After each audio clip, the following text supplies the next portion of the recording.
Chapter 16. The Magic Art of the Great Humbug. Next morning, the Scarecrow said to his friends, "Congratulate me.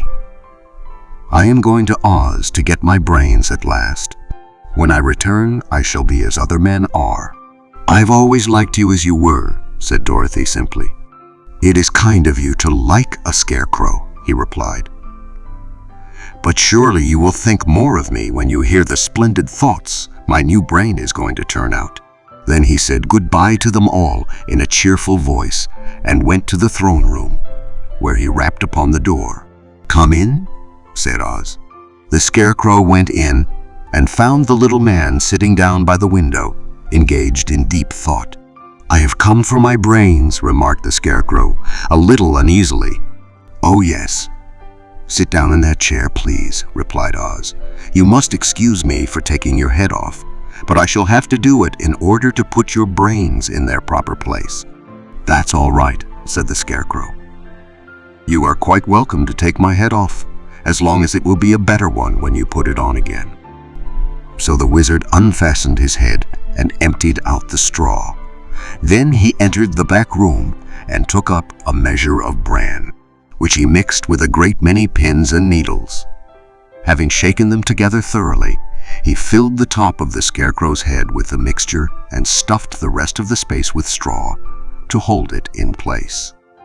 When he had fastened the Scarecrow's head on his body again, he said to him, "Hereafter you will be a great man, for I have given you a lot of brand new brains."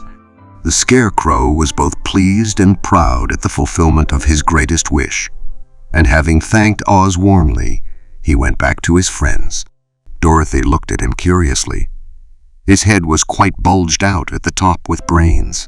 "How do you feel?" she asked. "I feel wise indeed," he answered earnestly. "When I get used to my brains, I shall know everything." "Why are those needles and pins sticking out of your head?" asked the Tin Woodman. "That is proof that he is sharp," remarked the Lion. "Well, I must go to Oz and get my heart," said the Woodman. So he walked to the throne room and knocked at the door.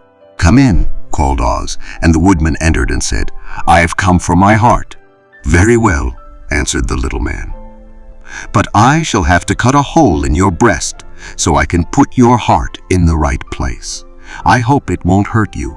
"Oh no," answered the Woodman. "I shall not feel it at all." So Oz brought a pair of tinsmith shears and cut a small square hole in the left side of the Tin Woodman's breast. Then, going to a chest of drawers, he took out a pretty heart, made entirely of silk and stuffed with sawdust. "Isn't it a beauty?" he asked. "It is, indeed," replied the Woodman, who was greatly pleased. "But is it a kind heart?" "Oh, very," answered Oz. He put the heart in the Woodman's breast and then replaced the square of tin, soldering it neatly together where it had been cut.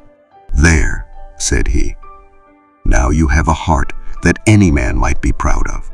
I'm sorry I had to put a patch on your breast, but it really couldn't be helped." "Never mind the patch," exclaimed the happy Woodman. "I am very grateful to you and shall never forget your kindness." "Don't speak of it," replied Oz.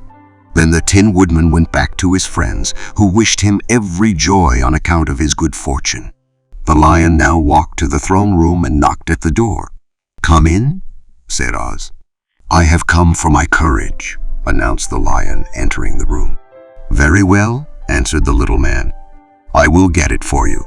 He went to a cupboard and, reaching up to a high shelf, took down a square green bottle, the contents of which he poured into a green gold dish, beautifully carved.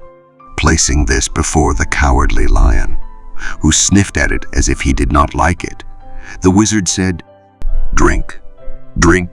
"What is it?" asked the Lion. "Well," answered Oz, "if it were inside of you, it would be courage. You know, of course, that courage is always inside one, so that this really cannot be called courage until you have swallowed it.